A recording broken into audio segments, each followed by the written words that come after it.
Sandra, welcome to another episode of Asexualized, My Asexual Life. This is a place to be for education about asexuality, all things asexual, and I share my own asexual life journey in order to help you in yours. If you haven't already subscribed, please hit that great big subscribe button down below, right here, right now. Please hit that bell icon to get notified of every time I go live now or post a new video. Don't forget to give this video a thumbs up if you're appreciating the content, if you're finding it useful, helpful, insightful in some way. If you don't know who I am Sandra Bellamy, author of this wonderful Asexual Perspectives, 47 Asexual Stories, Love, Life and Sex, A Celebration of Asexual Diversity book. As you can see, it's a really nice big book full of real life asexual stories, and each person tells their own asexual story in answer to the questions I ask throughout the book. I have 46 asexuals across the globe for it and across the asexual spectrum.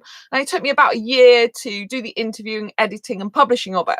I'm also working on my second book for asexuals as we speak. So I'm also the founder of asexualise.com and the founder of Asexualise Academy as well. So what should you do if a narcissistic ex contacts you? And this is really, really important because it's very, very easy and tempting if you were in love with one of your exes really deeply, really passionately, you really cared about them, you thought they were a good person, and then all of a sudden they turned out to turn on you, to just go really, really different, to just not be who you thought they were, and to just basically, you know, completely to have like a personality transplant, right? One minute you're thinking that you're this great human being, they're really lovely, they're really caring towards you, they're very kind towards you, and then all of a sudden they just get nasty and they start getting nastier and nastier. But it's not their fault. No, it's your fault. You get blamed for everything because they're normal and you're the one who's crazy, right? And you did stuff that offended them. Like everything that went wrong in their life was your fault, not theirs. Of course, they're a narcissist, right? So this type of person doesn't speak to you, doesn't message you for ages. You've blocked them on some of the social media, or as much social media as you can. You know, you've done all you can to pretty much get rid of them out of your life. You don't think they're going to contact you again because, you know, you left them. And to all intents and purposes, as far as you're concerned, they've moved on, got with another woman or whatever they've done with their life. You don't really care. And you're just going along your day-to-day business. Now, if you ever go on the forum Quora, which I'm on quite a lot, I'm actually a person who answers a lot of asexual questions on there, then you'll notice there's lots of posts about narcissists. And one of the things they say is a true narcissist. So narcissist is someone who has like a personality disorder where basically they have no empathy for you, no sympathy. They're basically emotionless towards you. They think they're right all the time. They don't really care about you as a person. All they care about is their ego. And basically that they're so great, and they're literally twist and turn everything on you. It's a form of abuse. They're an abuser, basically. And so it's really not good. And if you look at Quora, they'll say that a true narcissist, they'll always come back. They'll always make contact, even if it's months later, right? Because they can't let that person go. They can't believe that that person has gone with their life, that person has blocked them out of life. That person doesn't need them in their life anymore. They've moved on. Because obviously, if you were so in love with the person at the time, so caring towards them, so passionate about them, really thought you had a good relationship with them, and all of a sudden they turn on you, and it all flips and it all goes wrong, and you're like, what the hell happened? You know, but you've parted ways and you're getting on with your life and they're not, or they are, but they're thinking, what are you doing? Because obviously, why aren't you missing them, right? You know, you love them to bits, you're crazy over them, why aren't you missing them, right? So they will make contact back with you again. And I thought that one of my exes, I'd never hear from him ever again, and it was all done and dusted, right? And yeah, and yesterday I get a text in the morning just saying hi. And it's like I've blocked them on social media as much as I could, but it's like I couldn't actually see how to block them on my phone. So, but I kind of like to keep people's phone numbers in my phone book anyway from past exes, just in case they decide to pop up and I don't know who the heck they are is ringing me. Do you know what I mean? So I didn't expect to hear from them again. All they said was hi, but they didn't used to speak very much in text anyway. And it's like, why are you doing that? It's like 8:28 in the morning. It's like, why are you even doing that? You know, you've made your decision when you decided to turn horrible, you know? And, you know, just, do you know what I mean? And I've made my decision now. You know, I was the one who ended it with them, despite the fact that it wasn't going anywhere anyway, but I ended it. Do you know what I mean? I've moved on with my life now. I've got other people interested in me. I've actually got the guy in Poundland still interested in me and after me. I've told you that before. He's really likes me. I saw him yesterday, and I thought maybe he'd left, and I hadn't seen him there. And as soon as I thought that, like, he walked through the door and was waving at me. Because he's the one who said to me the other day, about t-shirts. He goes, I'd like some t-shirts. Yeah, make them. I'll pay you for them. I think he just wants my phone number, to be honest, because, like, write down all your details. So what I've done is I've got a leaflet of my asexual t-shirt. So when I give it to him, which I saw him yesterday and said, it's not in this bag, it's in my other bag. He's like, I'll bring it in on Friday. I'm like, I can't. I'm going to my parents because I'm going to see Angel tomorrow, right? And my parents. And I was like, you know, he's like, all right, well, next week then, you know. And when I give him to that, he'll know then I'm asexual. Hopefully he'll look asexual up, but probably think I'm a highly sexual girl, and that'll be worse. But hopefully he'll look asexual up and he'll finally realise that I'm asexual, not sexual, and then he'll probably leave me alone. I mean, it's going to be sad in a way that people only pursue you for sex, but, you know, it is what it is in today's society, isn't it? Which is pretty crap in that way, excuse my language, but it is. Do you know what I mean? People pursue you for sex reasons. And I think it's a damn shame that they're not more asexuals pursuing other asexuals, really pursuing them and really want a serious committed relationship. But even the ones that say they're into a serious committed relationship, a lot of them aren't really when it comes down to the crux of the matter, you know? It just is the way it is in life. And so, you know, it's very difficult, isn't it, finding an asexual partner? Because even if you find another asexual, you know, if they or you don't think you're suitable to be together in a relationship, I mean, that's pretty much that, isn't it, really? It's the way it is in life. But hey ho, we have self-love, we have self-ambition, we have you know, love. And it's really important that we get on with our own lives. So basically, if a narcissistic ex contacts you, I'm itching a lot tonight. I'm moving around and fidgeting. It's because I've closed my window and it's boiling in here and I've got a top on. And I have to take my top off because I'm getting overheated. It's making me itch. That's my night top, actually, I've got on, but never mind. That's better. Cooling down now. So, yeah. So with a narcissistic ex, if they contact you, it's no contact. You do not contact them back, right? You just leave them. All they want is a reaction out of you. All they want is their ego stroking. All they want is for you to basically, you know, get involved with them again by saying, like, why are you messaging me? You know, because they get that reaction. They get that little bit of sugar to their blood. They get that little bit of, like, boost to their ego. That's all it's about. They don't love you. They don't want you and need you in the way you needed and wanted them. They're going to be horrible to you. They're not going to treat you any better if you start making contact with them again. They're not going to go back to the way they were before they started being narcissistic with you, because they truly are a narcissist and they won't even know what a narcissist means. They won't even probably come across the term.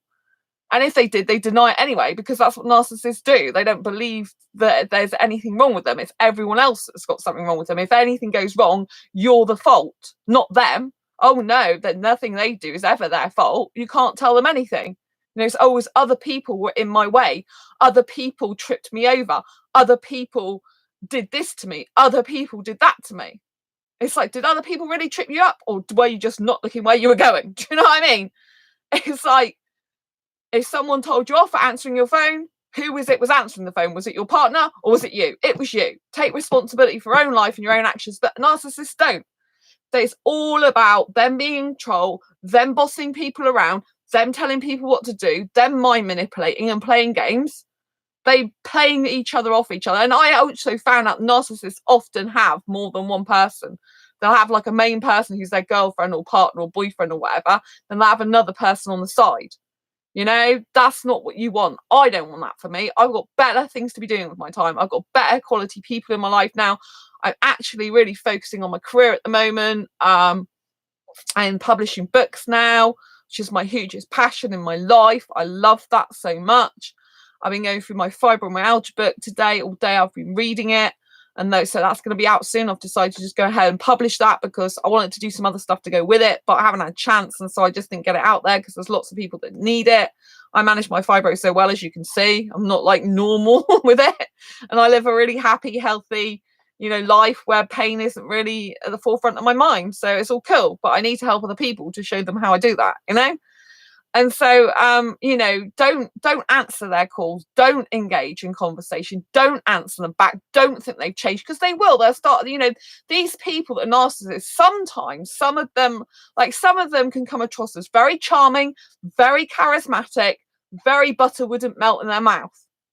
That's what some abusers, narcissists are abusers at the end of the day. It's mind manipulation games, and they can come in very sweet packages, butter wouldn't melt in their mouth packages. But believe you and me, butter more than melts, in their mouth. So do you, and your soul will die if you get back in touch and get sucked into being in a relationship with them again. They didn't do you any good. However much a lot of the time, narcissists have a way of getting you to still feel something for them, because you kind of want to help them, because you realize deep inside your soul that these people are very disturbed people. They really need help, and they can't see the wood for the trees. They can't see who they are. They can't see how bad they are. They can't see their behaviors. But it's not up to you to change them. You can't change a narcissist. A narcissist is unchangeable, because they don't realize what they are. They don't realize who they are. They don't realize their behavior and their actions towards others. All they care about is themselves. They're emotionless, right? Emotionless. If you're really upset and you ask them, are they upset? And they say, no, they're happy. It's like, why are they happy if you're their partner and you're upset about something? They should be concerned, worried, and want to fix the issue. Not there going, oh yeah, everything's great. You know what I mean? Obviously, they have their own life and it's good for them to be happy themselves.